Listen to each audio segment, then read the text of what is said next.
कुम हमारा चैनल जैसा कि आपको पता है पैरानॉर्मल एक्सप्रेस, जो कि पैरानॉर्मल एक्टिविटीज़ से रिलेटेड है। तो आज मैं आपके लिए लेकर आई हूँ एक बहुत ही इंटरेस्टिंग स्टोरी जो कि बेसिकली ट्रुथ बेस्ड है। और ये हमारे जो मरहूम नाना हैं उनके ऊपर उनकी आप बीती है। और नाना तो इस नहीं रहे, लेकिन उनकी स्टोरी का जिक्र करना मुझे यहाँ लगा कि करना चाहिए, क्योंकि ये इस चैनल की बेस है।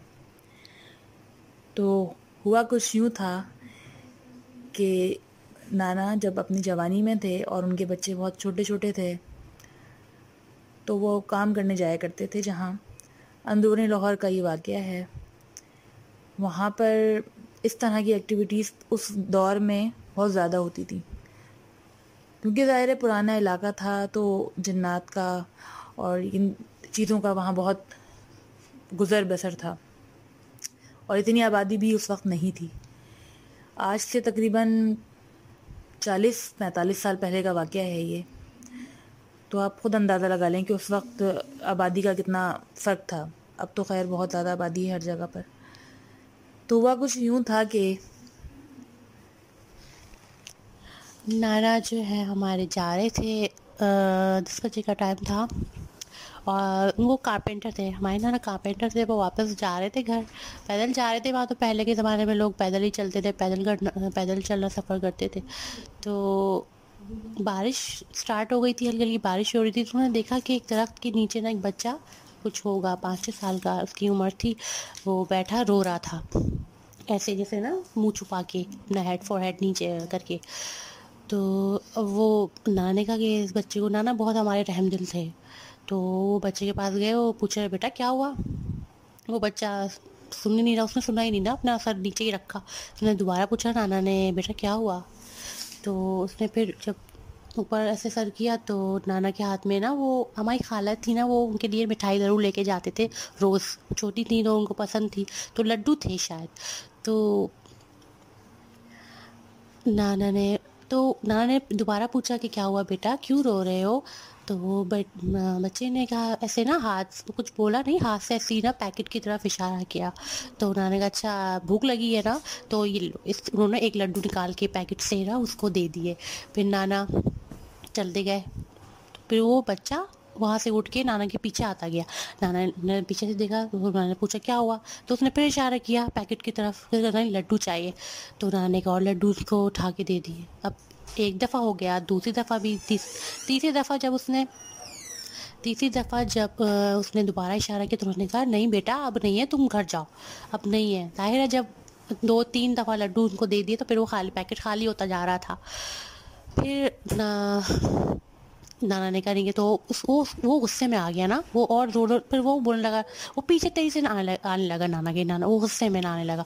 नाना जो है वो देखते रहे, लेकिन वो नाना को अजीब सा लगने लगा कि वो बच्चे के एक्सप्रेशन चेंज होने लगे। पहले वो बच्चा था, फिर वो अजीब सी हरकतें, मतलब अजीब सी होने लगी। नाना पढ़ना शुरू हो गए और जल्दी जल्दी जाने लगे। वो करीब घर उनका करीब था, क्योंकि ज़ाहिर है पैदल चले तो जल्दी जल्दी। पीछे उन्होंने देखा कि वो थोड़ी सी रिफ्लेक्शन होता है ना, लाइट, स्ट्रीट लाइट जल रही थी। तो नाना चलते गए तो उनके पीछे से वो बच्चा आ रहा था तेजी से, और उसका जो साया था वो बढ़ता जा रहा था, वो बड़ा होता जा रहा था। तो नाना ने उसका रिफ्लेक्शन नीचे देखा तो वो और डर गए। वो कहते ही तो कुछ और ही चीज़ है। वो पढ़ते गए, फिट करते गए, अल्लाह का नाम लेते गए। तो वो बस आते आते उनका गली आ गई, और गली में जाके अपना गेट उन्होंने बंद, घर आ गया था, उन्होंने घर जाके बंद कर दिया। और जाते ही अंदर, और नाना जब घर जाके फ़ौरन लेट गए, उनको सख्त बुखार चढ़ गया। और नाना ने ये भी कहा कि जब वो घर से बंद करके अंदर कुंडी लगा रहे थे तो सामने मतलब आवाज़ तक आई कि अब आज तो तू बच गया, आइंदा तुम यहाँ से इस गली से अगर गुजरा तो मैं नहीं छोड़ूंगा। उसने ये बोला, और नाना को अभी तक वो अल्फाज याद थे। जब हम सुनते हैं, जब उनसे सुनते थे, नानी सुनते थे, तो वो यही बताती थी कि और वो बहुत ज़्यादा डर गए थे। इतना डर गए थे कि उनको सुबह फिर बुखार चढ़ गया था 102। उनके नानी बताती है हमारी। तो ये वाक़या आपसे मैंने शेयर किया। एक और वाक़या मैं नाना का आपके साथ शेयर करूँगी। हमारे नाना आपको जैसे पहली वीडियो में ही बताया था कि अंदरूनी लाहौर के इलाके में रहते थे। तो बराबर में ऐसे घर छोड़े जैसे मतलब मिले हुए घर होते थे ना, तो पता होता था कि बराबर में आवाज़ें आती थी, यानी मतलब जैसे आ रहा है ना, मिले हुए घर होते हैं तो आवाज़ें आती हैं बराबर में कौन है इधर कौन है। तो काफ़ी दिन से उनका बराबर वाला घर खाली था, खाली था, खाली था। तो एक दिन वो फजर की नमाज से पहले, मतलब वो उनकी आदत थी नाना की फजर की नमाज के लिए उठते थे। तो कुछ कुछ देर पहले, फजर की नमाज से पहले वो उठ गए होंगे ना, तो उन्होंने देखा कि बराबर में कोई दो आवाज़ें आ रही है ना जैसे।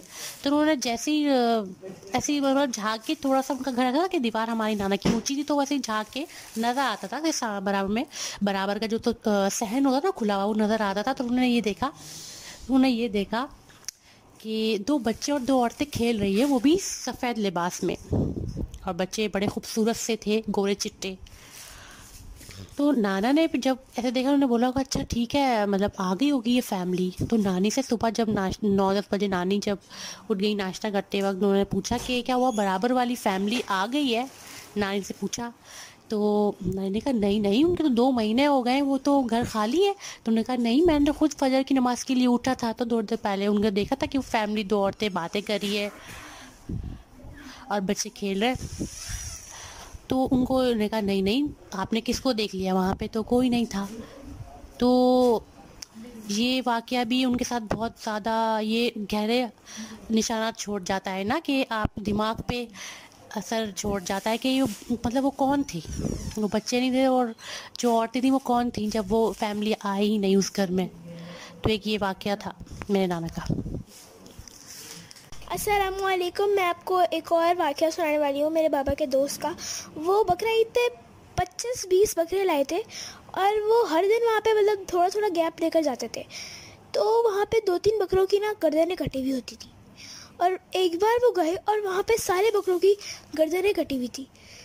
उसके बाद वहाँ पे ना एक मतलब बिल्कुल साथ ना नदी थी, और ना वहाँ पे मतलब अभी तक कुछ पता नहीं चला उस बारे में, वाक़या के बारे में, कि वहाँ पे ऐसा था क्या जो सारे बकरों ने मतलब सारे बकरे मर गए, और अभी तक उस बारे में पता नहीं चला। वहाँ पे मतलब कुछ था लेकिन।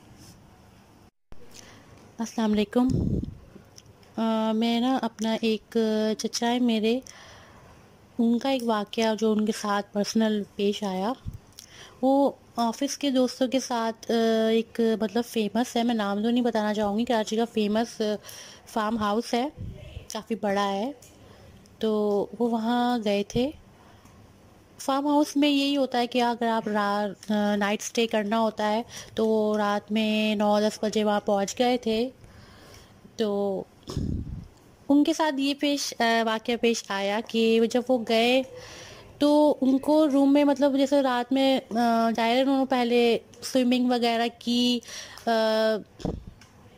प्लेइंग एरिया में प्लेइंग वगैरह गेम्स वगैरह खेले।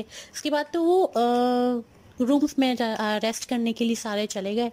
लेकिन उनके साथ मतलब वहाँ पे कुछ ना कुछ वाक़यात पेश आने लगे। किसी का मोबाइल गायब हो गया, किसी को मतलब कोई सो रहा है तो ब्लैंकेट खींच लिया किसी ने, दरवाज़ा बार बार खुल रहा है बंद हो रहा है, मतलब बहुत ज़्यादा जैसे उनको तंग करने वाली चीज़ें थी वहाँ पे। वो लोग मतलब इतना डर गए थे कि वो लोग रूम से, मतलब वो चीज़ ऐसी थी कि वो रूम में ना टिकने नहीं दे रही थी उनको। वो सारे लोग निकल गए ना, मेरे चचा भी और उन्हें दोस्तों ने भी, मतलब मोबाइल वगैरह तक वो छोड़ के बाहर आ गए, इतना तंग किया उन चीज़ों ने। अब अल्लाह जाने क्या चीज़ थी, लेकिन जो भी थी वो बुरी थी। अब वहाँ से वो लोग निकल के आ गए। चचा मेरे बताते हैं कि हम लोग ने स्विमिंग पूल का सहारा लिया, स्विमिंग पूल में ही सारी रात स्टे किया, स्विमिंग पूल में बैठे रहे, मतलब सारे दोस्त। और वहाँ पे उन चीज़ों ने तंग नहीं किया, लेकिन रूम में और मतलब अंदर, मतलब कहीं भी वो मतलब वहाँ पे नहीं, वो ना बैठने दे रही थी वो सब स्विमिंग पूल में सारी रात तक उन्होंने। और सुबह फजर के बाद वो बताते हैं कि फिर जाके वो चौकीदार जो भागे सिक्योरिटी गार्ड है वो आया, फिर उससे बात की तो कहने लगा हाँ यहाँ पे है कोई चीज़ें हैं जो तंग करती हैं। तो यही मुझे आपसे ना शेयर करना था। अस्सलामुअलैकुम। मेरे अंकल हैं, उनके साथ एक वाक़या पेश आया था कश्मीर में। वो अपनी फैमिली के साथ रूम में थे और वो सो रहे थे, लेकिन पता नहीं किसी ने उनकी चारपाई हिलाई और वो ऐसे हिलाई कि वो उठ के बैठ गए। लेकिन उन्होंने एक बार इग्नोर किया, दूसरी बार हिलाई तो वो उठ के बैठ गए। उसके बाद उन्होंने अपनी खिड़की की तरफ, मतलब अपनी विंडो की तरफ देखा तो वहाँ पे बिल्कुल सन्नाटा हो रहा था, रात हो रही थी।